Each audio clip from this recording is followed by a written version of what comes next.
Hello, sunshine. I'm Alexi, Lalas, and welcome to the State of the Union podcast, where we look at the beautiful game on and off the field through the lens of red, white, and blue-colored glasses. This episode, we'll be talking the U.S. men's national team new coach. I suppose I should put a question mark there. Yates, American summer transfers, Dortmund choking, Leeds whimpering, TFC drama, the World Cup Final stadium, statues, and so much more. But first, joining me as always, my friend, my colleague, my guiding light, David Mosse, a soccer savant and a Fox soccer researcher and writer extraordinaire. Mosse, how you doing on this? We're recording this Tuesday, bright and early, May 30th. I hope everybody had a fun, long weekend and Memorial Day, and hope everybody recognized what that day off actually is there for. And we certainly send all of our respects and thanks to all of those who have paid the ultimate sacrifice for giving us the freedom to come on a show like this and babble on about soccer and do all the things that we sometimes unfortunately take for granted in our great country. Mosse, how you doing, man? I am doing well. You know, you are fortunate to be sitting in that chair today. Why is that? Because I had proposed Kat Donnelly replacing you, and we were going to spend the entire show breaking down the Succession finale. But Kat was unavailable because she is celebrating her bachelorette party the past few days. So she was in no condition to come in today and record a podcast. Yeah, she is in L.A., but evidently the partying and the celebratory escapades caught up with her. So we wish her well. Hydration, very, very important during and after, certainly. So she'll be back. But no, they can rip this from my cold, dead, redheaded American hands, my friend. You watch anything or see anything? Well, I think I just gave it away.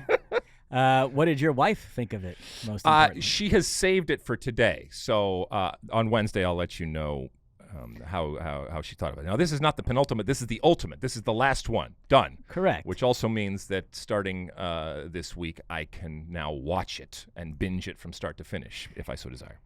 Last week, I watched the final ever episode of Marvelous Mrs. Maisel, which I thought was terrific. And then this past weekend, the final ever episode of Succession, which I found absolutely riveting. And then we also have potentially the final episode of Ted Lasso this week. They've been a bit coy on that. So, yeah. Final episodes of, massive and epic types of shows are often under the microscope. And some have lived up and some haven't over the course of the years. I know you're a big Seinfeld fan.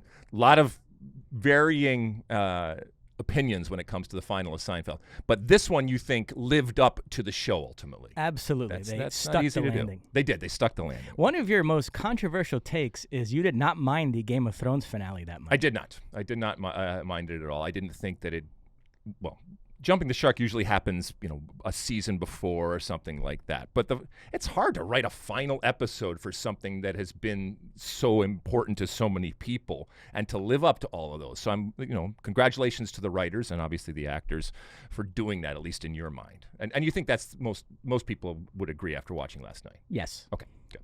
All right. Well, I will be the ultimate judge, as we know, when it comes to this. Let's see. What did I watch? My mother, for those that don't know, she's a poet, and she texted me the other day and said, "You got to watch this documentary on Yeats, W.B. Yeats, the poet." And it's actually free on YouTube if you want to watch. It's called A Fanatic Heart, and Bob Geldof actually put this thing together. He is the host and wrote it and did all sorts of stuff in it. It's really interesting to go and hear. Now, while my mother is a poet, I do not claim to be an expert when it comes to poetry. I can, sometimes art hits people in different ways. Some people are affected incredibly. Like, for example, me, I can hear a song and it can go right to my core, and it can bring up images, it can evoke emotions and all these different things. I can laugh, I can cry, I can sing, I can yell, I can do all those different things relative to music. Now, the same effect can happen when people see a beautiful painting or, in this case, poetry. I'm not going to say that poetry affects me like that. I often, I think, need the music with the words, and if one of those is missing, it's hard for me, as opposed to my mom and so many others. But I can certainly appreciate and I can see greatness. And this man was great, but he also has an incredible story. And so I'm recommending this because even if you don't like poetry, I think you can appreciate when you see all of these incredible stars, and there's incredible, Bono and Sting, and the list goes on and on, actors and entertainers and writers who are either talking about this incredible life that he lived or actually talking about the poetry that he wrote and how important it was and the things that he did. And also, even in the moment, seeing them affected by the words that this man wrote. So I recommend that. Ready to light this candle? Let's do it. Because I think we should light it right off the bat, and we're not going to bury the lead because we come on air this morning with some news from U.S. soccer, and all right, I got to make sure I get this right because literally it just came into our mailboxes here as to what is happening. U.S. Soccer's sporting director, Matt Crocker, who we've talked about over the last couple of weeks, the newest appointee for U.S. Soccer, has elevated B.J. Callahan to head coach of the U.S. men's national team as Anthony Hudson, who has been serving in an interim capacity for basically the last half of a year since the World Cup, is now departing. We don't know exactly where he is going. By the time you're listening to this, that information will be public. But, we're assuming that he's going to a professional opportunity at a club somewhere. I don't think that it's domestic, so the world, to a certain extent, is out there and his oyster. We wish him well, thank him, but from a practical perspective, this means that B.J. Callahan is now the new men's national team head coach and will be for this foreseeable future, and at least through the Gold Cup until Mr. Crocker makes his decision as to who is going to be the coach. Now, you may be out there saying, that's great, but who the hell is B.J. Callahan? As a lot of people, including a couple of us here at the at the State of the Union podcast, are saying too. Now, I'm giggling because this is insane. Okay, not that B.J. Callahan is now the head coach. It's just what is going on? Why can we not get a head coach of the U.S. men's national team? Why is this taking so long?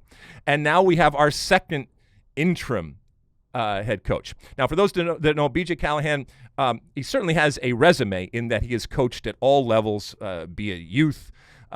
He coached at the professional levels with coming out of the Philadelphia Union organization, college, youth national team, that type of stuff. Has his pro license. He is a native of New Jersey and 41 years old. And let's see, I want to make sure that I get this right. He was with the Federation and obviously with Anthony Hudson now. And he was the strategy analyst before being promoted to the assistant coach on the U.S. national team. I don't know what the strategy analyst is, but obviously he was part of that ecosystem and part of the national team program. I wish him well. He will now be leading this U.S. national team 3 years out from arguably the most important time and moment in American soccer history through the Gold Cup, a tournament that the U.S. is going to play and try to defend their title. And he will be doing it again in an interim capacity. And so while there has been change, nothing really has changed here. I don't know what to think about this other than there is an element of frustration, Mosse, as to why we find ourselves here. Now, keep in mind, we lost 6 months because the World Cup happened in December. Nothing anybody could do about that. It was just the reality of the situation. But it meant that you were 6 months closer to the next World Cup.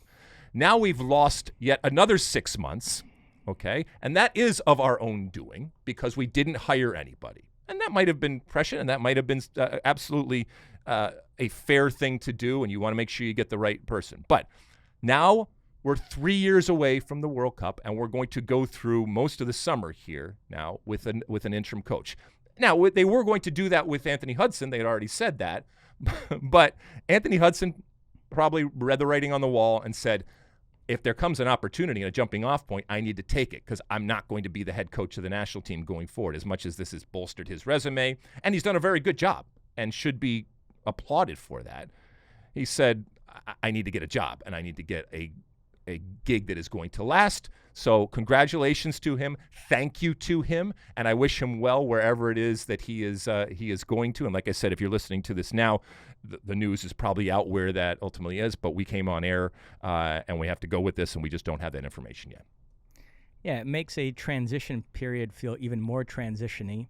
My question would be, if they do hire a coach at some point in the next couple of weeks, previously the plan was that even if they did that, the coach would only take over in September and Hudson would still coach the Gold Cup. Now, would they change that and have the new coach step in right away and coach the Gold Cup? Maybe. I mean, maybe this changes the calculation. And, if you're, well, like we said about Anthony Hudson, this was a gift to him to pad his resume and to put his best foot forward. And I think he did. I think he used that to his advantage. And this is another gift to BJ Callahan to, hey, use this to your advantage. And if and when it's over, and it will be over, then make sure that you have put your best foot forward and you look better coming out of it. I read an article about BJ Callahan that described him as a set-piece guru. So good. Mexico Nations League semifinal, that first corner, I expect a goal out of it. Well, we did talk before about the set-piece specialist and coach that the U.S. men's national team had. That was necessarily him, but now you're the man. Now you're in charge of this team at a really crucial point and a transition, like you said, a transitionary type of moment.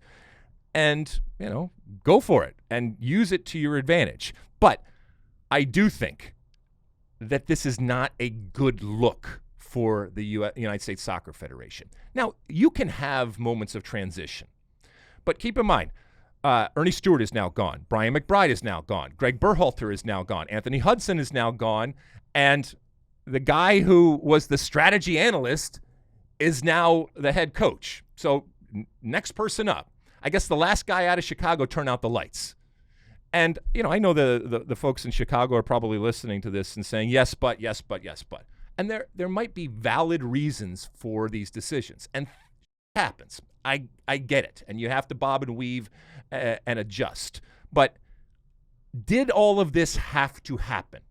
And it's a longer conversation, and as we go on through the summer and maybe things get clearer, we will continue to have this conversation. But as it stands right now, BJ it is. So good luck, BJ. And I look forward to seeing you and your team and you leading this team through the summer. There will be more on this, and obviously later on in the week in our next pod we will dive into it. I think more. But as it stands right now, congratulations, BJ Callahan, the newest head coach of the U.S. men's national team. Now, a lot of the players BJ Callahan will be coaching this summer have important decisions to make regarding their club futures. Are you ready to have the long-awaited American transfer talk segment that we've been teasing for weeks on this podcast? I am ready to have it. I don't want to poo-poo it, and I don't want to bring people down when it comes to this, but I will tell you ahead of time that my overall feeling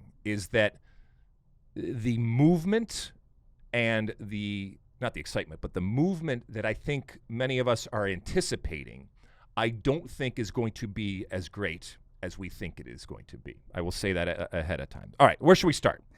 Well, let's begin with the biggest name of all, Christian Pulisic. His Chelsea career likely came to an unceremonious end this past weekend. He came on as a late sub against Newcastle and was booed.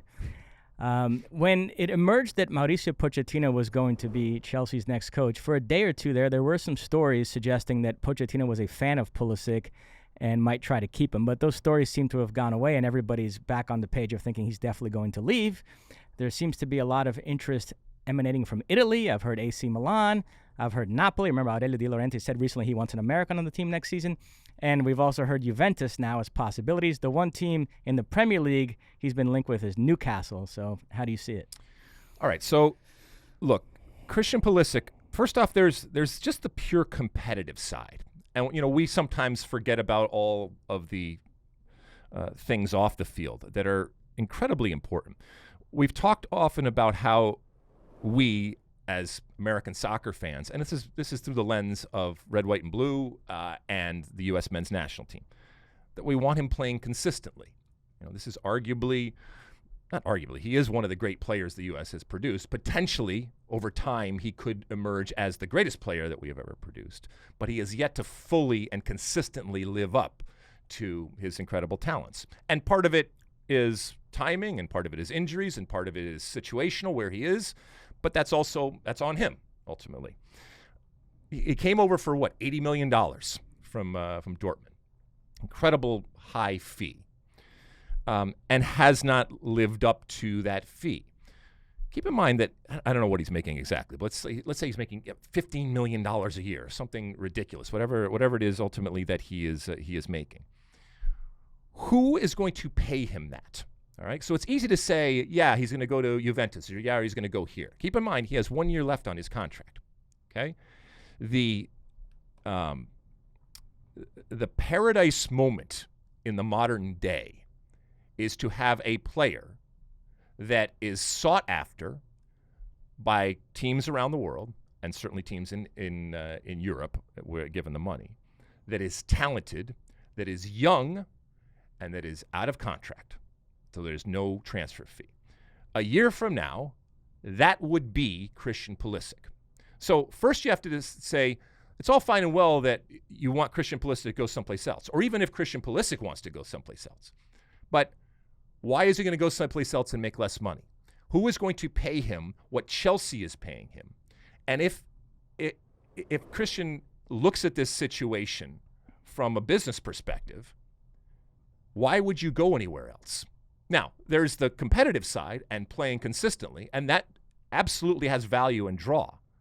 But in this situation right now, you're still playing for one of the great clubs in the world. They're not going to have to worry tremendously about the fighting on multiple fronts. And you still get to make all of the money that you're making. And a year from now, you are a free agent. And you think that you're valuable now? A year from now, when there's no transfer fee, and you can go anywhere in the world, and you're young enough right now, so this is not an aging type of player.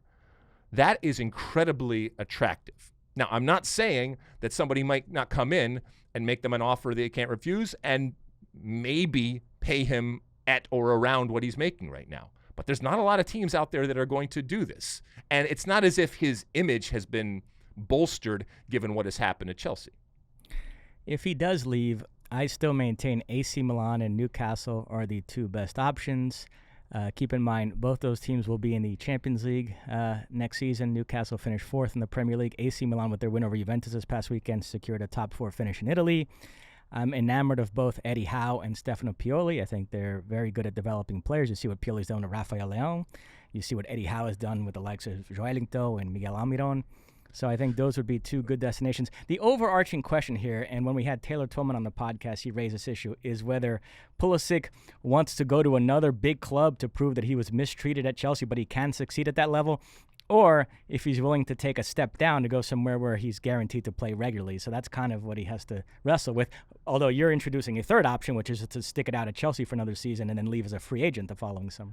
In a sense, his value has boxed him into Chelsea. Because, again, if you're Christian Pulisic, okay, are you going to go someplace and make half of what you're making at Chelsea, just for the fire and the romance of it? I mean, I don't know. Maybe he's made enough money where he doesn't care anymore about money. But even at I'm going to be 53 here in a week. At the ripe old age of 53, I've seen some things, and even people that make a lot of money, they still want to make. Not just as much, but oftentimes they want to make more money. So I think that's an obstacle. But to your point, if he were to go, it would be beautiful. Newcastle would be beautiful. AC Milan, I like the AC Milan, but I think I'm more enamored of it just to see what he looks like in Italian soccer. In Serie A, I think that's the way that he plays.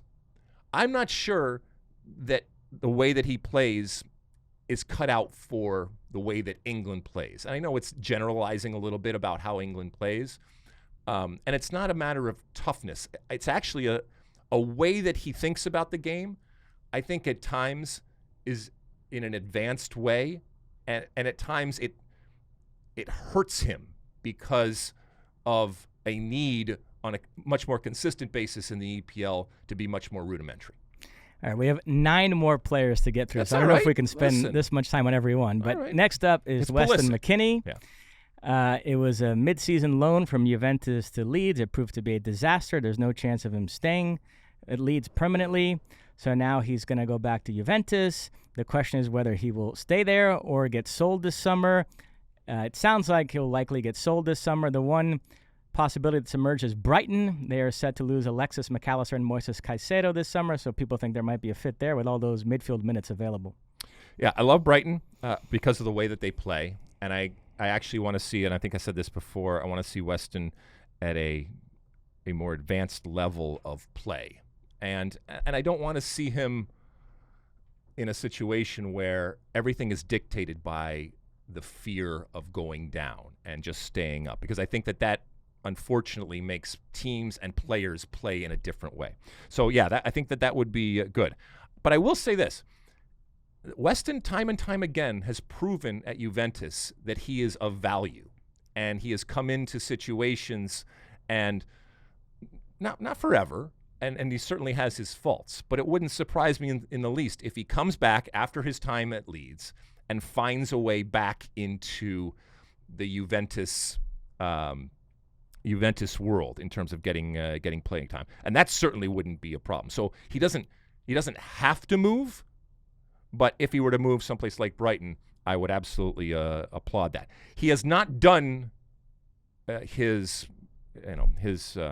CV justice or helped it by his performance in England. It did not go well for Weston individually in terms of the way that he played at Leeds. You know, they're booing him, they're calling him fat, they're getting him on the train as he goes home. So the relationship with Leeds supporters and with Leeds in general, it did not end on a high note. And yet, interestingly, all the possibilities I've heard are in England, rather than Germany and Italy, 2 countries where he's played well in his career. I'm not sure what to make of that. Okay. Tyler Adams, one of the few Leeds players who enhanced his reputation this season, played very well. In fact, a lot of people think him being injured and missing the last part of the season was one of the main reasons they got relegated. The trouble with that is they might want to keep him to help them move back up to the Premier League, but Tyler Adams is way too good to play in the Championship, so I don't think he has any sort of relegation clause, but he needs to force his way out. He will definitely have suitors. The question on Tyler Adams would be, would he rather be a depth piece squad player at a big club or a starter at a, say, second-tier club like a Brighton? Because I've heard places like Manchester United, but then you're going to be the backup to Casemiro, so I don't know if that's necessarily the right move for his career. Well, if he doesn't have a release clause, then he needs to fire his agent. I mean, because news came out that Brendan Aronson has a release clause, right? And Tyler Adams, to your point, is one of the few bright lights.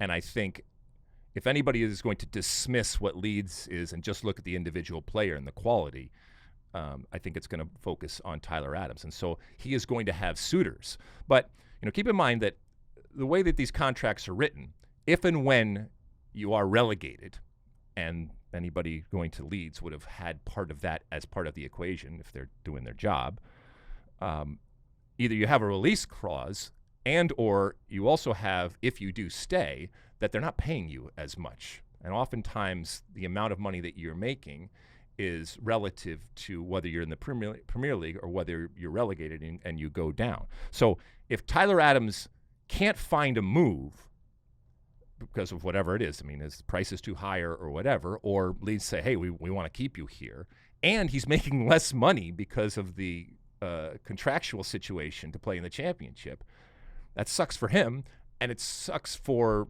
him relative to the U.S. men's national team. So I hope that something happens. But keep in mind, everybody else outside is looking at the same things, and they're saying, all right, well, how much money are we really going to offer? And his value and his price is going to be dictated by whatever restrictions he may or may not have contractually. And again, we don't know. But I only say that because we're about to discuss Brendan Aronson, and that has come out that he does have a release clause, which makes him, in a certain sense, even more valuable than what he has been. And relative to Tyler Adams, if Tyler doesn't have one, that's a problem.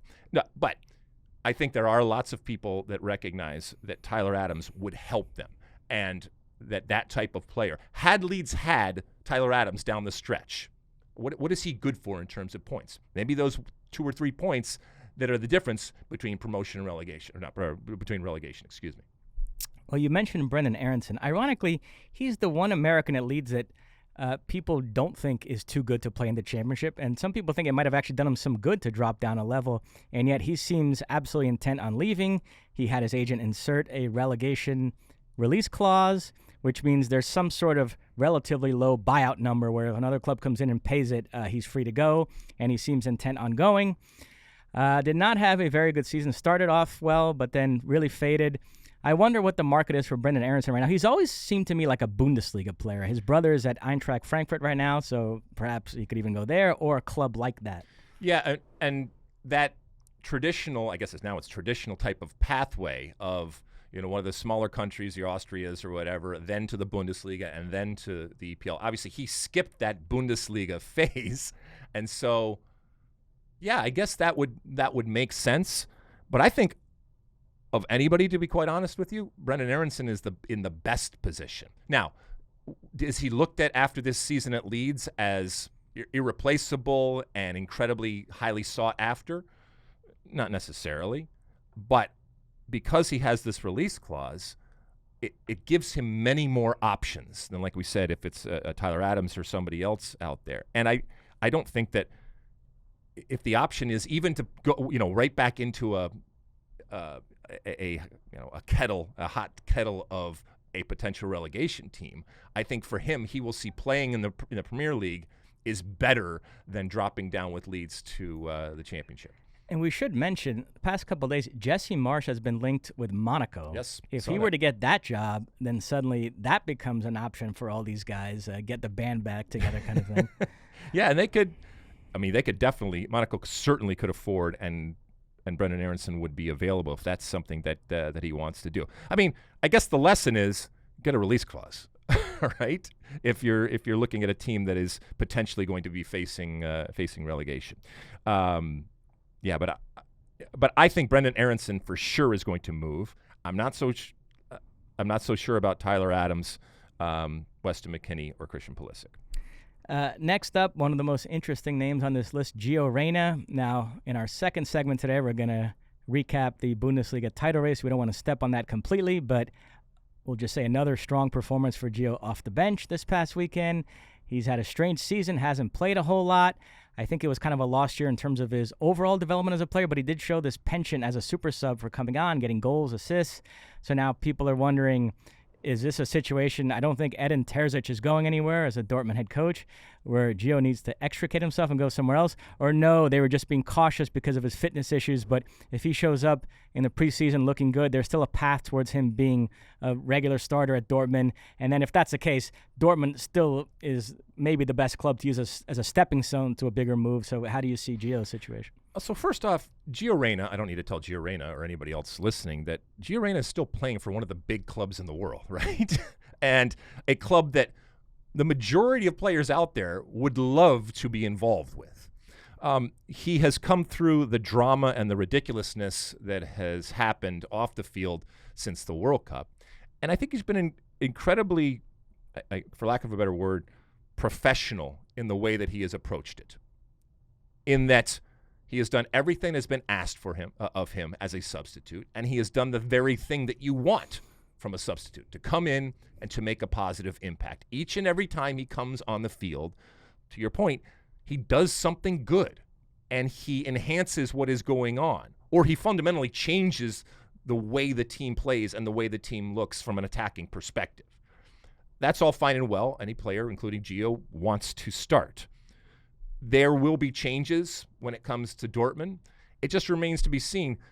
do they see him as a consistent starter? And was this all just, to your point, moving him along at a pace relative to the fact that they were a very good team and they were a juggernaut to a certain extent, and his injury history and all of that, and now after a summer, he comes back and they actually look at him as a starter. If he has any inclination to be a starter, but sees that they don't see him as a starter, then that's a problem, and he's got to talk to his agent and obviously look for a different situation. If it's just about playing, but in a traditional way, he's done everything to put his foot forward as a starter next year in terms of being a substitute this year and doing what is asked of him.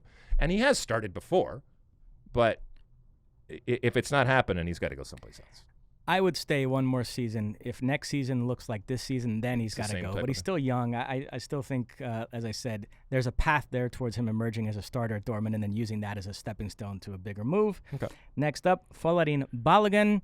He is an Arsenal player, spent this past season on loan with Hans, scored 20 goals, first American to score 20 goals in a top 5 European league. He has reportedly made it clear to Arsenal that he wants to be a starter. Arsenal are not willing to offer him that. And Arsenal are looking to spend a lot of money this summer, so they view Balogun as somebody that could bring some money back. So a variety of clubs being mentioned, everybody from AC Milan to Inter Milan, Monaco, Marseille, Villarreal. Interestingly, no English clubs. The English have a weird relationship with English players who deign to go somewhere else and have success. Because they're not really goals, Mosse. If they're scored over in France, they're not really goals, okay? But yeah, I think AC Milan is interesting for him. Inter Milan, keep in mind, Inter is one of the few clubs in Europe that play with 2 up top. I don't know if he'd be going there as a replacement for Lautaro because they're going to sell him or to play alongside Lautaro this season, which has resulted in Inter reaching the Champions League final. It's been Lautaro alongside usually Dzeko, sometimes Lukaku. So, yeah, I mean, Inter is interesting as well. Makes sense that a couple of bigger clubs in France would have been impressed with what he's doing this season with Hans. And then Villarreal, I don't know what to make of that, but...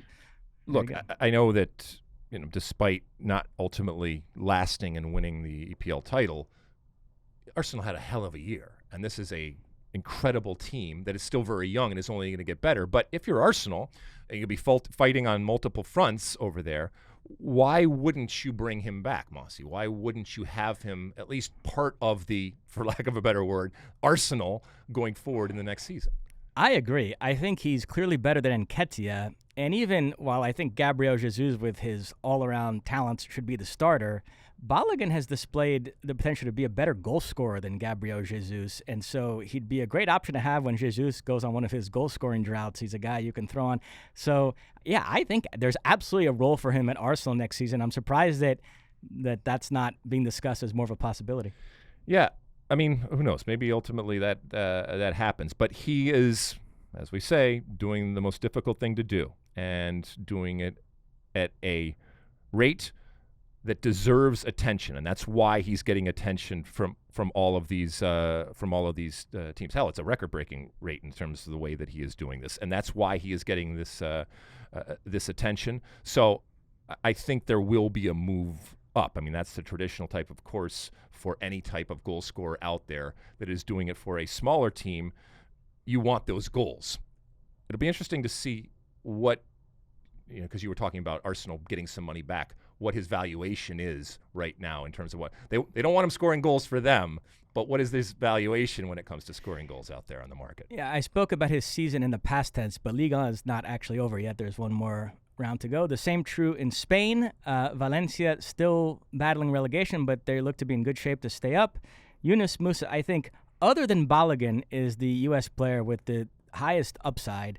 And so you're hearing teams like Chelsea and Liverpool mentioned. Again, it raises that question of, do you go to the biggest club possible to be a rotation player, or do you seek somewhere where you think you can be a regular starter? So he has that decision to make as well. But the sky's the limit for him. I think he's absolutely capable of playing for any club in the world. Despite his age, was there ever any time when you were watching Musa in the World Cup where, if you didn't know that he was a teenager, that his play would have indicated that he was young and quote-unquote inexperienced. I only say that because I think your answer is no. My answer is no. If you didn't know and you watched him, you were like, hell, that is a good player that I want on my team. And he plays that position, and you can go back to N'Golo Kante and these types of players where you want him in that midfield doing a lot of the dirty work, doing a lot of the work that goes unnoticed, but not unvalued. And I think that there are a lot of teams out there that, if they were to sign Mosse, immediately get better. His vision, his ability to get out of trouble, obviously his ability defensively to, cut off passing lanes and do a lot of that dirty work that we talked about. Every team in the world wants something like that. And I don't think that his age or relative lack of experience is going to be a hindrance going forward. I think that there are plenty of teams that are going to line up and have seen him play, whether it's in the World Cup or whether it's a club that are going to say, I want to sign this guy. But interesting, the overarching question for this generation of American players, we're saying this a lot for lots of different players, so we should take a step back and talk about it in more general terms, is you want Americans to aspire to play for the biggest clubs in the world, but you're also concerned about playing time. I don't know if there's a player on this list who walks into any club in the world and is a definite starter. So would you rather see some of these guys go to bigger clubs and try to earn a starting job, or take the more conservative route, go somewhere where you're pretty guaranteed to be a regular starter? I mean, I guess it depends what your pecking order is. I guess you got to lay it out as to what is that next step, and is that jump that players make too much? And we were talking earlier about Aronson. Was bypassing, I guess, the more traditional next jump of going to the Bundesliga, was that smart ultimately?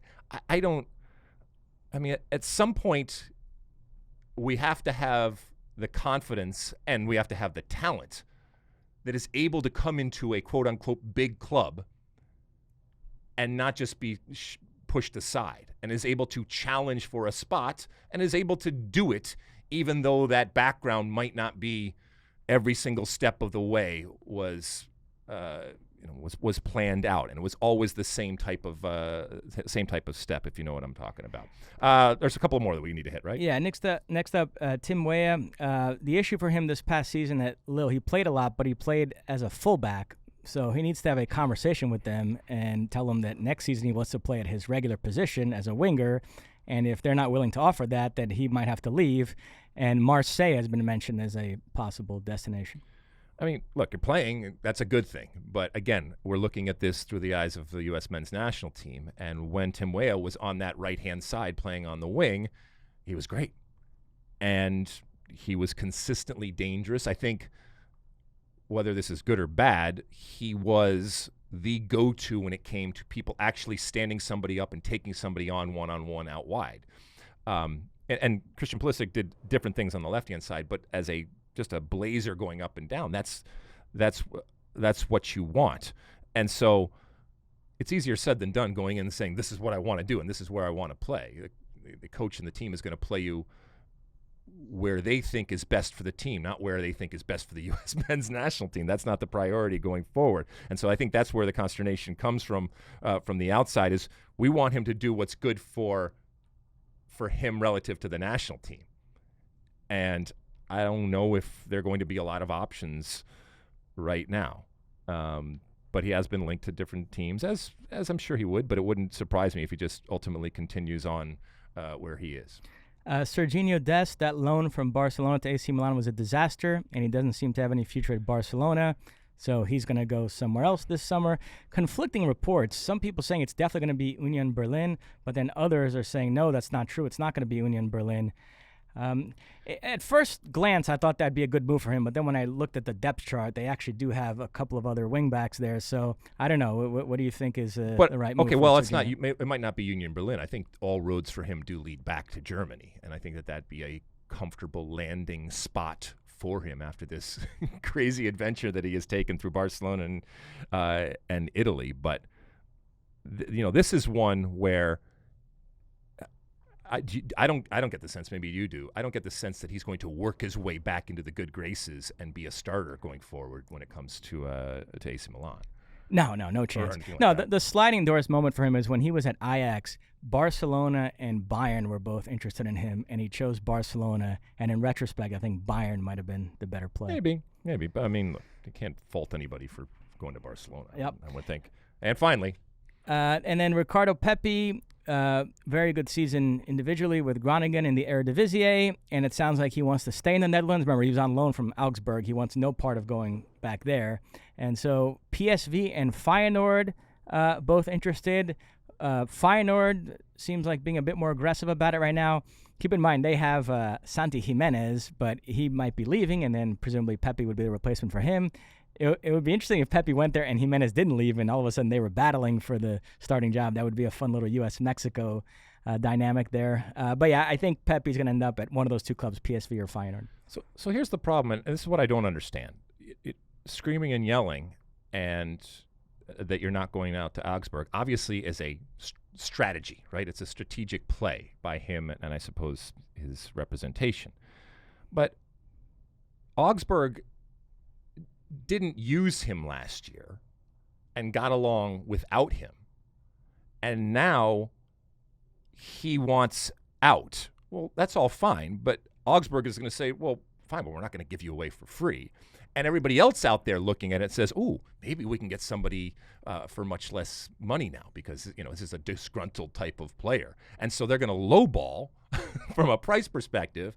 And I'm not sure that this is ultimately going to work out for Pepi here in terms of the way that he has played this. And maybe Augsburg just says, fine, listen, we'll loan you out again. We'll loan you out again to wherever it ultimately is.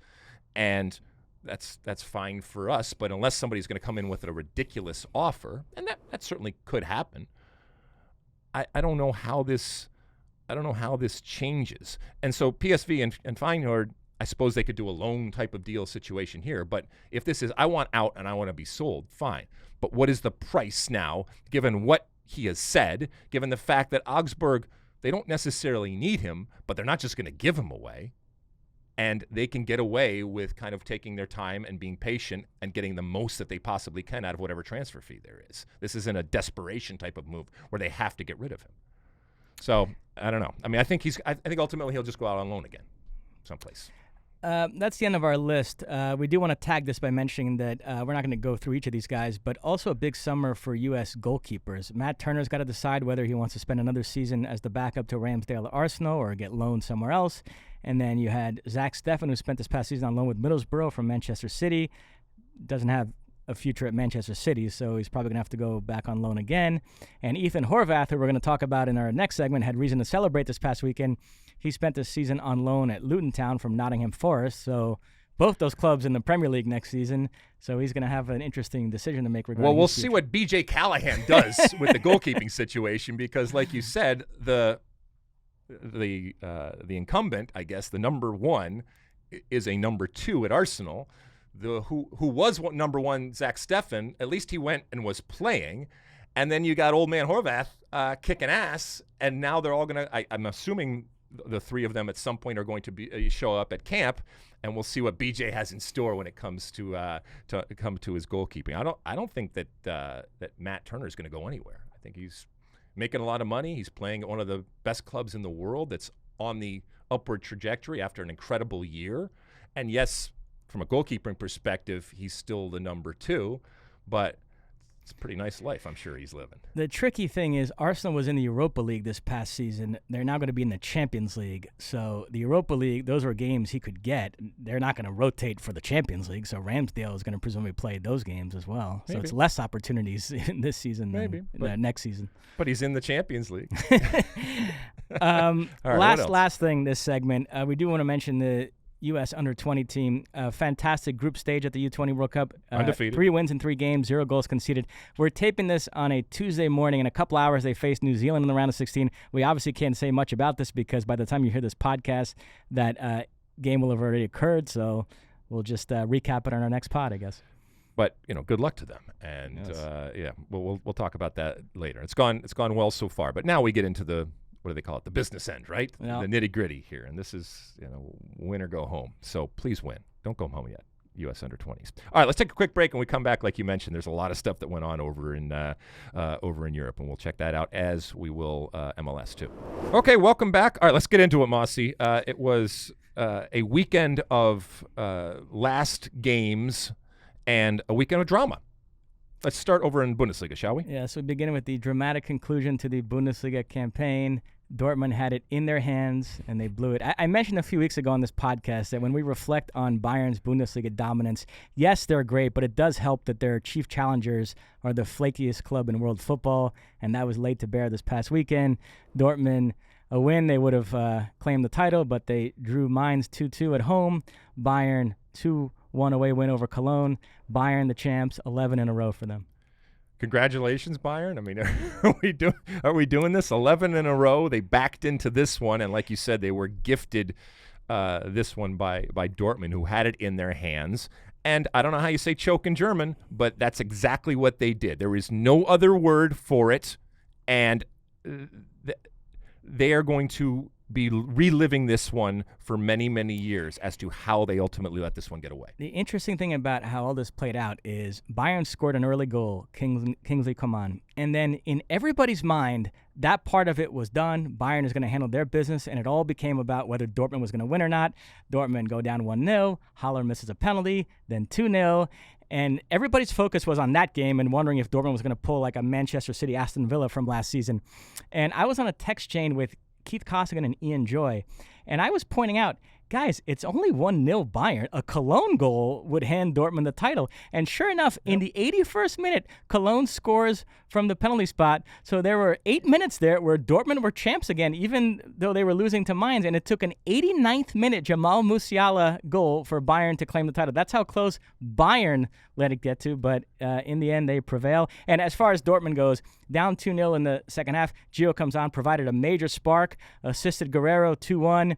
But then that comeback kind of fizzled out, and the referee did his best because he gave an inexplicable 2 additional minutes after the 5 had already been played, and that gave enough time for Gio to get another assist to Dortmund to make it 2-2. And John Champion didn't even celebrate that goal because he assumed it was going to be the last kick of the game, and as soon as they kicked off again, the game was going to be over. But no, we played another minute after that. There was time for Dortmund to launch a couple of balls in the direction of the Mainz box, but nobody could get on the end of it, and that was that. It was fun though. It was a great watch. It was fun to see the back and forth, even though ultimately what happened is something that we've seen now for over a decade in the same thing happening. And it was good that we had this. I think for the Bundesliga, this was good. I said before I wanted Dortmund to win because I wanted to switch it up, and I think the Bundesliga as a business in totality, it would have been better for the Bundesliga for this to ultimately happen. But Bayern Munich winning again, and then Bayern Munich acting like Bayern Munich is, where they are a super club. And even in the midst of the celebration,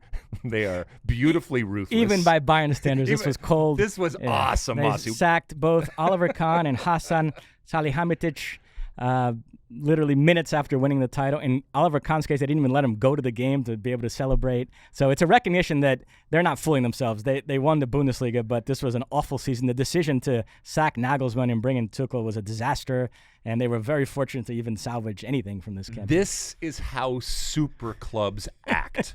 This is the behavior, the ruthlessness, the wonderful and beautiful ruthlessness and arrogance in this moment, saying, no, this is not good enough. Even in the moment where we actually win the league, this has not been up to our standard, and we're not going to mess around. We are getting rid of the people that ultimately were the architect of this. And, you know, in this day and age, and we'll talk more about MLS going forward, but Galaxy, this is how a super club acts. We'll get to the Galaxy in a minute. I know Sean Sullivan's head's going to explode because this is going to be a very long pod, but a couple more points on this Bundesliga title race. A lot of debate about what the best tiebreaker is because different leagues have different tiebreakers. The Premier League, the Bundesliga, Liga 1, it is goal difference. In La Liga, it's head-to-head. Serie A used to be head-to-head, and then this season they instituted a new rule that if the first and second place teams are level on points, they play a one-game playoff to decide the title. Same thing with 17th and 18th for that last relegation spot. Gab Marcotti was tweeting this weekend that he thinks that's the best way to go, that it's weird to decide a league title and any kind of tiebreaker. He would have liked to have seen Bayern and Dortmund play a one-game playoff. The issue with that, of course, is that you could have a scenario where one team beat the other twice during the season, and then you make them play a playoff, the other team wins, and the team that lost the playoff can say, well, wait a minute, if you value head-to-head so much, we won 2 of the 3 meetings over the course of the season. So that feels problematic to me as well. What I take from it is that playoffs make everything better, okay? And that when in doubt, add playoffs, and whatever the situation is will be that much better. All jokes aside, there is a larger conversation as Bayern have won 11 in a row. PSG, which we're going to get to in a second, 9 Ligue 1 titles in the last 11 seasons. Either Barcelona or Real Madrid have won 17 of the last 19 La Liga titles. Even the Premier League, which as top European leagues go, fancies itself as the most competitive. City have now won 5 of the last 6. So if you're not going to institute a salary cap, you're not going to address the underlying economic factors that lead to this top heaviness, people like you are going to suggest, why not introduce playoffs? And the purists Another and bite at the apple. Bristle at that. Yeah, no. But as we've seen in the NBA playoffs and in Liga MX, which we're going to get to, it does allow for the possibility for a team that struggled during the regular season to get hot at the right time, like the Miami Heat or Tigres. But no, the purists in Europe recoil at that. They think it's absolutely ridiculous. All right. Mercifully, we can move on to England, where everything was decided at the top, so all the drama was at the bottom. And, we viewed this relegation battle through the lens of Leeds because of the Americans. But to be honest, it became pretty clear early on Sunday that Leeds was going to be a non-factor here. They didn't show up. They lose 4-1 to Tottenham. Harry Kane with 2 goals, by the way, to finish with 30, overshadowed by Erling Haaland. But what a season he had. Lucas Moura with a sensational goal in his final game for Tottenham. So the drama really became between Everton and Leicester. Leicester handled their business, beating West Ham 2-1, but Everton won their game 1-0 over Bournemouth. Doucouré with a sensational second-half strike. And so Everton stay up. Leicester and Leeds go down, along with Southampton, which had already clinched relegation. So that's how it all wrapped up. Yeah, and it was wonderful drama for the pro-rel enthusiasts out there. They were, I'm sure, salivating at the proceedings. And look, I was there with everybody. I was watching it. It was fun to go back and forth and to see what was happening and to see the reactions, as it was in the Bundesliga, the same the EPL, the reactions in the stadium and what was going on and how the fates were changing with every goal back and forth. But ultimately, you get Leicester, and Leicester as a story is pretty incredible. And so, I think it was Gary Lineker, who obviously is a huge Leicester fan. I think at one point he said, if you had told me, 7-8 years ago, we would win the league, but then we would get relegated, he would have bitten your hand off and taken that. But they proved that just winning the league, while that was an anomaly and just a fantasy, beautiful Cinderella type of thing, they also proved that they could stay in the EPL and do more with less. And so while this certainly hurts, it's not completely crazy. The Everton situation is different given their history. And, our friend over there, Roger Bennett, who is obviously a huge Everton fan and lives and dies with every moment, while he is relieved, I'm sure at a certain point he's also, as all Everton fans are saying, how has it gotten to this point? Why are we even in this moment where we are living and dying with every single kick and every single goal, and that we are even on the precipice of being relegated? And they'll take this, but this doesn't fix the problems of what Everton, a once strong and glorious type of team right now, finding itself in this precarious situation. You mentioned pro-rel. We handled the rel part. Let's talk about the pro part, promotion. The richest game in world football took place at Wembley this past weekend. Coventry City versus Luton Town in the Championship Promotion Playoff Final. It ended 1-1. Luton Town scored in the first half. Coventry equalized in the second half. Luton Town thought they had scored a late winner in extra time, but VAR correctly ruled it out. They spotted a handball. Thank God for that. Imagine if that game had been decided on a blown call like that. But VAR was only introduced for the playoff games. Yeah. Right? I mean, so it wasn't during the season, but then they used it in the most important games. And like you said, there's obviously a whole lot on the line, not the least of which is hundreds of millions of dollars. I'm okay with that. I mean, ultimately, would you have wanted promotion or lack of promotion for the opposition to have been dictated by what was an obvious, in VAR moment, an obvious obvious foul, I mean, they got the call right, which is ultimately what you want. And there are those that say, well, it's not fair because during the season you didn't use it and now you're using it. First off, why doesn't the championship have VAR? I mean, what the hell? All I'm told is the championship is such a high level and there's so much money and it's basically one of the great leagues in the world. How the hell can they not have VAR? I mean, this is insanity. So that they used VAR and that VAR in that moment got the call right and saved what would have been a travesty. That's what VAR is there for. So it finished 1-1, goes to penalties. Luton Town prevails. Ethan Horvath in goal for Luton Town, remember on loan from Nottingham Forest. There's some talk that he might actually stay there, go up with them in the Premier League. So I did a whole transfer segment, so we don't have to get into that too much here. But nevertheless, it'd be interesting to track that. Luton Town, they complete the journey that Wrexham are hoping to go on. From the 5th tier to the Premier League, they did it in about 10 years. So pretty remarkable for the Hatters. The Hatters. Well done, Hatters. They spent money, and they spent money wisely, and you got to put yourself an American in goal, and good things happen. So congratulations to Luton Town. Congratulations to Ethan Horvath.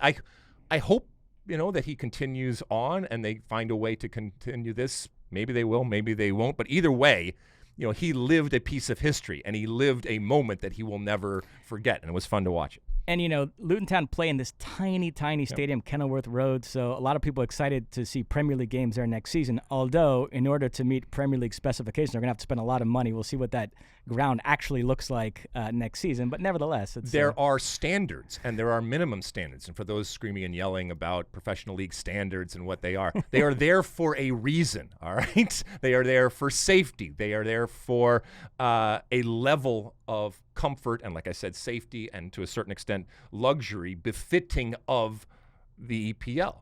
And you got to do what you had to do. And evidently that night they were already starting to work on making it up to code, if you will. All right, last thing in Europe. PSG this past weekend clinched the Ligue 1 title, 1-1 draw away to Strasbourg. Lionel Messi with the goal. He becomes the all-time leading scorer in Europe's top 5 leagues, 496 goals, surpassed Cristiano Ronaldo. It's also his 43rd trophy, which ties Dani Alves for the all-time record. And given Dani Alves' present circumstances, my money's on Messi surpassing him. If Ligue 1 is the 5th league of these top 5s, what's 6? What do you? Portugal. Portugal? Yeah. Over what? Over. At times in the coefficient rankings, Portugal has even nudged ahead of Ligue 1, so that's like the battle for 5th. So it's Ligue 1, Bundesliga, EPL, Serie A, and what's the 5th one? Am I missing some? Spain. Like you say La Liga. Yeah. Say La Liga. All right. So Eredivisie, 6, 7, whatever. 7th, 8th, somewhere in there. All right. Well, congratulations to Leo. And Messi is saying he wants to decide his future soon, like within the next week or so. So we could have some big news on that. He doesn't want it to be this drawn-out saga all summer. And by the way, because PSG is a soulless club, there was no big celebration. All the players scattered. Messi went back to Barcelona, went to a Coldplay concert. Are you a Coldplay fan? I saw that. I mean, it's okay. Neymar went to the Monaco Grand Prix, along with a couple of other. Marco Verratti I saw was there too. So the band will not be getting back together, I don't think. It's going to look very different come September. Mbappe guaranteed he will be back, but he has one more year left on his PSG contract. He had a clause where he could have extended it for another year, and he did not exercise that clause. He wants to be a free agent. So he's going to be a free agent next summer. Wow. That's a hell of a free agent to have come on the market. All right. I mentioned Marco Verratti switching to MLS, but staying with the Italian theme. That's my awkward segue. No, that's good. That's a good segue. Toronto, 2-1 winners over DC United. Lorenzo Insigne assisted both Toronto goals. This match occurring against the backdrop of all this drama surrounding Toronto this week. The Athletic did this incredible expose where they talked about how Insigne and Bernardeschi don't get along. The players having all sorts of issues with Bob Bradley and with Michael Bradley, that he's an uncomfortable presence in the locker room. They view him as more of an assistant coach who's going to take anything they say back to his father. What did you make of all this Toronto craziness? So first off, congratulations to Toronto, even in the midst of this crazy drama, to pull off a win against a resurgent type of DC United. I think that this is only a stay of potential execution when it comes to Bob Bradley. This is hard to put back in once it's out. The drama and the dynamic that was laid out in the Athletic article, this is nothing new relative to Bob Bradley and Michael Bradley and that type of dynamic. And look, anybody can understand that can make things awkward. I mean, the things that I have said about coaches, if I were to be with you here, Mosse, and we're shooting, right, and we're having beers or whatever, and I'm talking about your dad, and I'm saying, that son of a doesn't know what the hell's going on. I know your dad listens, so he'll understand this. He's a wonderful man, and I love him. But if I were to, MF your dad and talk about he doesn't have any clue what's going on, it would be very awkward to do it in front of you, given the fact that he is your dad. And it would be very awkward for you to, to have a conversation with me, agreeing or disagreeing with that. But that's part of what the deal has been. And it has been now for multiple decades here when it comes to that dynamic. I was the president of the then Metro Stars when Bob Bradley was the coach and Michael Bradley was a player. Now, the dynamic was very different back then because Michael hadn't become the legend that he is now when it comes to American soccer. But it's still difficult to have the coach's son constantly being in there and being involved in these conversations. And we know the personalities of these two, they don't suffer fools, and they can be difficult at times. But I don't know how you rectify this situation other than winning a lot of games. But the dynamic's not going to change, and the difficulties and the challenges are nothing new to Bob Bradley. Now, Bob Bradley is a legend. This is a problem that he is going to have to solve, and this is a good step forward in terms of getting a win. But if you don't then come back and get multiple wins, it's just going to fester and continue on. And there's nothing really you can do or say. You can have the come to Jesus moment and bring everybody together and vent all your frustrations out there. But that doesn't change the fact that you have a player in your locker room who is the son of the coach. And it's not, I guess it's not fair to Michael Bradley, but it's the reality of the situation that they have created in Toronto. And they're going to have to deal with it, and usually it doesn't end well for the coach. By the way, Tom Bogert involved in that Toronto expose. Also, he's the one that broke the Brendan Aronson relegation clause story. He is crushing it at the Athletic. He's doing a good job. He's doing a good job. Nashville, 3-1 win over Columbus. Hani Mukhtar with a goal and an assist. No player has ever won back-to-back MLS MVPs. The only player to win 2 MLS MVPs is Preki, but that is very much in play here because Mukhtar has picked up right where he left off last season, 9 goals, 7 assists. What a player. Well, just incredible. And look, he got his goal at the end of the game, and things had opened up. But there was a time where I was watching this game, and he would get the ball. And we've said, you got to shut down Mukhtar. Well, easier said than done. But there was a moment where he got the ball, and I swear to God, there was like 7 players around him. There's that famous picture of Messi with 10 guys surrounding him. It was kind of like that, and yet he still is able to get out and to do things and to hit great passes, obviously to finish himself and to just do some incredible things. So he is flying right now, but again, knock on wood from a Nashville perspective that you bubble wrap him and make sure he doesn't get hurt. And so Nashville coming out, wonderful environment there in Nashville, as we've said time and time again with that stadium and what they've created, beating a very good Columbus team. SKC 4-1 win over Portland. Tommy and Shallowy among the scores. SKC 3-1-1 in their last 5 MLS games. After a rough start, they're heading in the right direction. And Peter Vermes, pulling himself out of the fire. He's still under pressure. And, we talked about his long leash. But, they had plenty of injuries. So you start to get some players back. You start to have your main players doing what they are designed to do. And you come up against a Portland team that's not great. Take that, put that in the bank, and you start to rehabilitate your image in this moment when a lot of people, I think rightfully and fairly so, were saying, hey, maybe it's come to an end and maybe it's gotten stale for Peter Vermes. But you're only as good as your last game, and his last game was a win. Bonus one, the Galaxy suffer a 1-0 defeat to Charlotte. Chicharito sent off. After the game, we saw this recently with AC Milan, and now we see it with the Galaxy. The players went over to the fans and got a bit of a tongue lashing. I know you find this all performative BS, as you like to say. Wait, which was it? Which one are you talking about? LA Galaxy. Oh, yeah. Yeah, I mean, so if you didn't see it, Greg Vanney and company go over to the fans that have decided to actually come to the stadium, because there's a whole section of them that are not in the stadium. And they have this interaction. And like I said, I've said before, I think it's performative. I don't think it accomplishes anything. I think it's I don't think it's credible, and I don't think it's real or genuine. And ultimately, only thing, like we said with Toronto, the only thing that solves this, or for Sporting KC for that matter, is by winning. But just when you think the Galaxy can't get any lower, they find a way to a whole new depth. And keep in mind that, Chris Klein, who obviously is under a tremendous amount of pressure and the airplanes flying over, calling for his firing and all that, has hitched himself to this team in that he's said that he will step down if they don't live up to the standard. Well, they're certainly not living up even close to the standard of what's going now. And if they continue on like this, then the end of the season, we'll see the end of Chris Klein. I don't know how smart it was for him to do that, but there it is.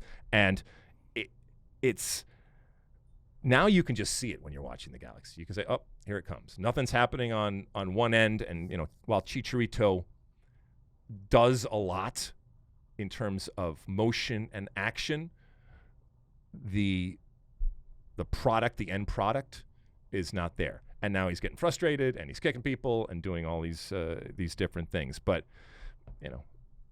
Greg Vanney, again, I've said this before, deserves as much blame and has to take as much responsibility as anybody for what is happening with this LA Galaxy team right now. And it's ugly. And it just keeps getting uglier, even when you didn't think it could get any uglier.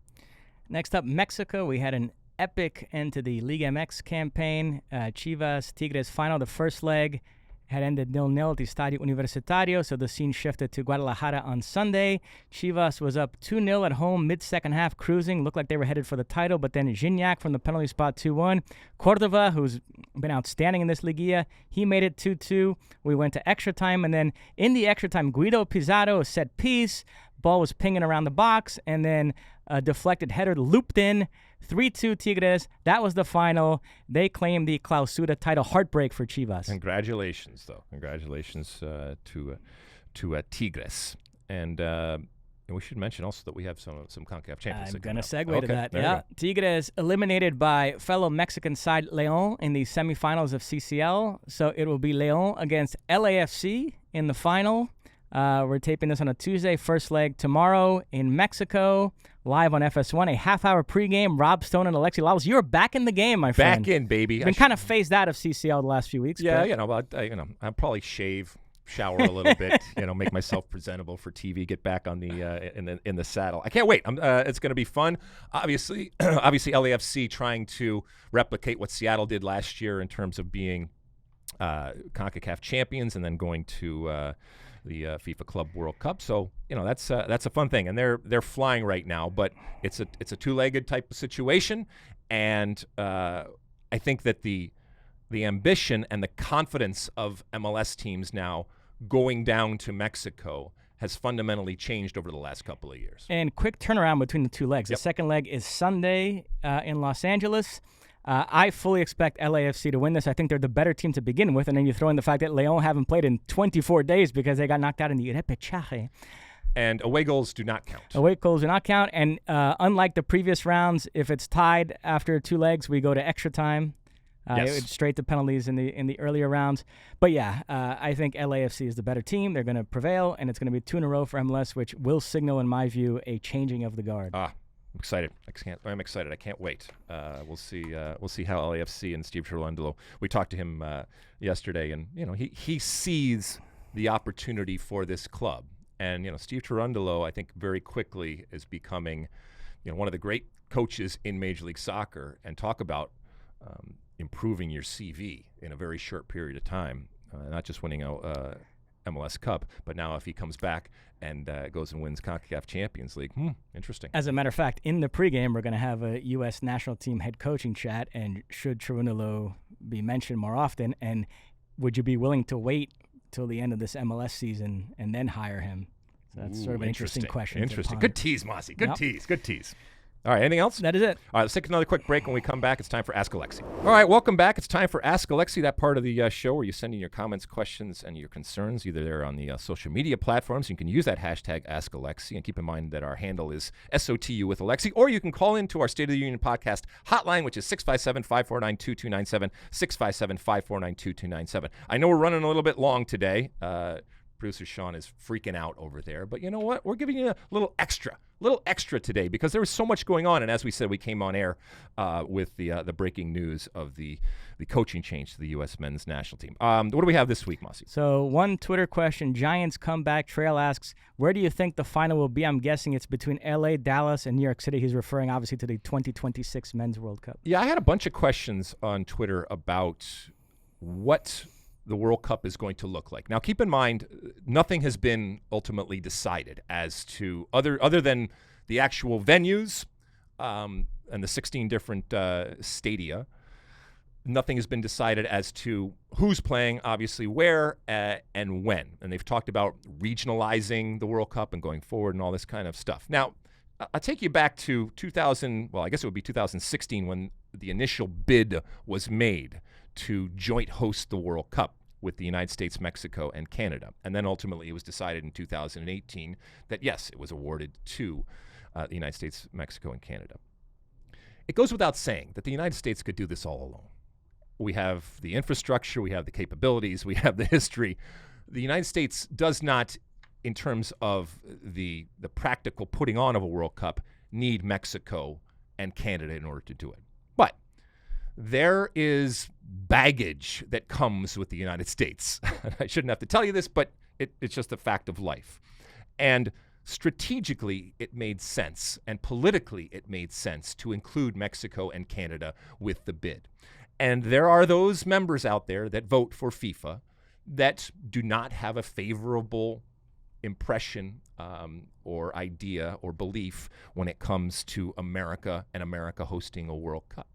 And so this gave them the opportunity to, at the very least, hold their nose and vote for the U.S. in the more international aspect of it, and they could, hang their hat on the fact that Mexico was going to be part of it, or Canada was going to be part of it. And so in that sense, we used Canada and Mexico to assuage fears and to, like I said, give people that might not just vote for the U.S. if it was just the U.S. Having said that, 80% of the World Cup is going to be held in the United States. The opening game, I think, is going to and should absolutely be held in the United States. What I think ultimately is going to happen, though, is that there'll probably be 3 opening games in the 3 countries. Again, I don't have any inside information. I'm just spitballing here. I think the opening games are going to be held probably in all 3 countries to kind of kick it all off.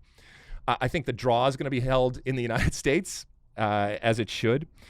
And when it really comes to this question about where do you think the final is going to be, I think that Jerry's going to get his way down there in Dallas. I think ultimately the final is going to be held in Dallas. Keep in mind that if that were to happen, it would be the first time that a final of a World Cup, a men's World Cup, is held indoors. We've had an indoor final when it comes to Vancouver in Canada for the Women's World Cup. We've had an indoor World Cup game and games played way back in 1994 in the Pontiac Silverdome.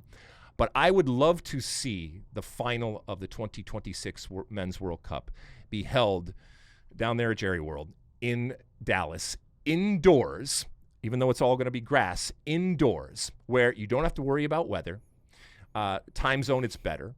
So keep in mind that in 1994 and in 1999, the final was held in Los Angeles. I don't think that's going to happen. I think FIFA is concerned with, getting the most bang for their buck and obviously time zone and making sure that it is in the best and the most advantageous time zone for particular Europe going forward. And I think there is a novel type of concept of having a World Cup final be played indoors. I do think that the future of sports and the future of soccer in the United States and maybe around the world is indoor types of venues where you don't have to worry about, obviously, climate. It opens you up to being able to play and do things year-round. And it gives this generation an opportunity to satisfy the luxury that they have become accustomed to. And there will be old folks grumpy folks that scream and yell and talk about how, no, soccer should be played outdoors and in the elements and in adverse climates and all that kind of stuff. No, people like to be comfortable, all right? Even the romantic notion, Europeans, I know Europeans, I have met Europeans, they like to be comfortable too. And the future of the game is providing that luxury, is taking out of the equation the problems that come with weather, and having a pristine, ideal type of environment on a consistent basis indoors. And so I think that ultimately is what was going to happen in the final. No love for New York City? It's outdoor, okay? So you're worried about the weather. Yeah, I mean, I think New York is going to play a big part in the World Cup, but I just think they're going to do something different. Now, keep in mind that there are 4 different indoor venues: Dallas, Atlanta, Houston, and Vancouver as venues for the World Cup in 2026. But yeah, I think it's ultimately going to be in Dallas. Keep in mind, our director, Erin Schechter, was just in New York. She said it was abnormally cold for this time of year. See, had she been playing in Dallas, it would have been climate controlled, and she would have had no problem, and she would have been incredibly comfortable at whatever stadium that she went to. And thank God she's back, because her replacement, Gabe, was a disaster. So we are back on track on this podcast. Like I said, we're going long, so we're just going to take one Twitter question today. We got some other ones that came in, and we do appreciate you when you send in your questions, whether it's on Twitter or Instagram or Facebook or any place out there on the social media platforms. Do use that hashtag #AskAlexi. And if you do call in, please use our State of the Union podcast hotline, 657-549-2297. I'm sure producer Sean had a fun time going through some of our messages this week, because anytime that I tweet about politics, people take me up on my offer of calling in on our podcast hotline and yell and scream and call me horrible, nasty names. But that's what it's there for. So if you'd like to do that, have at it. No problem. Let's take another quick break. When we come back, I will give you my one for the road. Okay, welcome back. It's the end of our show, and at the end of each and every show, I give you my one for the road.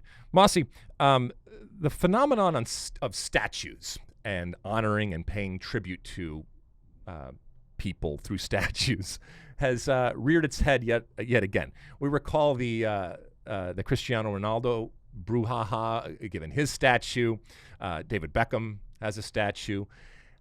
It shouldn't be so hard, Mosse, to do an acceptable and presentable type of statue. But never put it past artists out there to do things that are going to make us scratch our heads. If you're watching, you will see what we have up here. The newest statue of Marcelo Gallardo. You want to tell the folks a little bit about this guy and what is happening here? Yeah, Marcelo, it's Gallardo, by the way. Oh, sorry. I always forget this, but in Argentina, the 2 L's are pronounced like a J. Sorry, excuse me. Gallardo. Played at River Plate, and more recently, legendary coach at River Plate. Great success. Won multiple Libertadores titles there. Just left the club. But they've built a statue of him. But he's a legend. He's a legend, Yeah. and statue-esque and statue-worthy. And and if you can see the picture, not since Michelangelo's David have I seen genitalia that big on a statue. So what they decided, it could be a single person or the artists involved, decided was appropriate was to make his package, his bulge, just the focus of attention. Let's be honest. Your eyes are drawn immediately to it, and what it does is ultimately ruin the presentation. And I don't understand why this consistently happens. In this day and age, we talk about statues a lot, and we talk about what they mean, what they don't mean, should they be there, shouldn't they be there, who's worthy, who's not. But when we look back at statues, there was always a general recognition that, yeah, it's a cool statue. I mean, I don't understand why it's so hard in today's age to do a normal, cool tribute statue to somebody. Why does it always have to have something wrong? Why can modern day artists not do normal statues and depictions of human beings that look like them? And then not only, because by the way, the bulge is one thing, the whole other thing, it's out of proportion, it's ugly, it looks like it has purposely been done poorly. And I know that there are those gags and those punked types of moments. David Beckham famously with James Corden, whatever his name is. He pranked him once about a statue. But the reason why it resonates is because the output of horrible statues. I don't understand it. We should have a whole generation whose sole responsibility is to be able to do adequate and normal statues going forward for the people that we deem appropriate. Not this ridiculous crap that continually comes up. And maybe I'm the dumb one. Maybe it's being done on purpose to get me to scream and yell and to gesticulate and to bring attention to something that otherwise would maybe go unnoticed. But now you have to make it so ridiculous and so bad and make the package so big that people on the other side of the earth and people that wouldn't normally talk about it are actually drawn to it and are talking about it. So fair play. Well done. You did exactly, if that was your intention, it worked to a T. But if it wasn't your intention, and I don't think it was, that is a bad, bad statue. I'm not an artist when it comes to sculpture and statues, but that is a bad statue. And we don't need any more bad statues. We need artists that can make good statues going forward. All right. As long as we're way over the time limit, can I geek out one more time on this podcast? Of course you can, At this point, people have turned off anyway. Again, we're taping this on Tuesday. Tomorrow in Budapest, Roma-Sevilla, Europa League final. Something has to give. Sevilla have never lost a Europa League final. Jose Mourinho has never lost a European final. The interesting thing here is, as you know, because you witnessed this firsthand, in the 80s and 90s, Serie A was the best league in the world, had the best players, dominated European competitions. The apex of all that was the 89-90 campaign when Italian clubs won all three major European competitions. AC Milan won the European Cup, beat Benfica in the final, that great Arrigo Sacchi team with Gullit, Van Basten, and Rijkaard. And then Juventus beat Fiorentina in an all-time UEFA Cup final. Roberto Baggio played that final for Fiorentina. Then that summer moved to Juventus, one of the most controversial transfers of all time. It led to riots in Florence. And then Sampdoria, who featured a strike pairing of Roberto Mancini and the late Gianluca Vialli, beat Anderlecht in the Cup Winners' Cup final. Fast forward all these years later, Serie A has the chance for another treble of sorts. Tomorrow will be Roma-Sevilla in the Europa League. And the following Wednesday, Fiorentina against West Ham in the Conference League final in Prague. And then the big one, City-Inter in Istanbul in the Champions League final. Well, a lot has to go right for it to be repeated. But it does say something about what Serie A is. So I'm glad you finished that, because I think there is a bigger conversation to be had about, is Serie A back? Or is this just, one of those anomalies? And they've been trying to get back, and they've gone through on and off the field. I mean, they killed the golden goose, let's be honest, from what it once was. All right. Anything else, Mosse? That's it. All right, listen, we have gone long. We appreciate those, all three of you that stuck around for the entire show. But we thought it was appropriate. We thought it was right, especially with the ending of leagues and the opportunities and the possibilities when it comes to Americans that we're going to be talking about all summer as we go through the international dates and games that we're going to have, and all the doings. And like we said, Anthony Hudson out and BJ Callahan in. So good luck to BJ. Thank you to Anthony. And onward and upward when it comes to all things American soccer, which we like to discuss. We love the fact that you review, that you rate, that you send in all of your questions, whether it's on the State of the Union podcast hotline, which is 657-549-2297, or when you use that hashtag Ask Alexi out there. We will be back again later on in the week. We do have an interview with the great Julie Ertz, who is back, baby. We have that coming up, so certainly watch for that. But until then, and as always, my friends, size the day.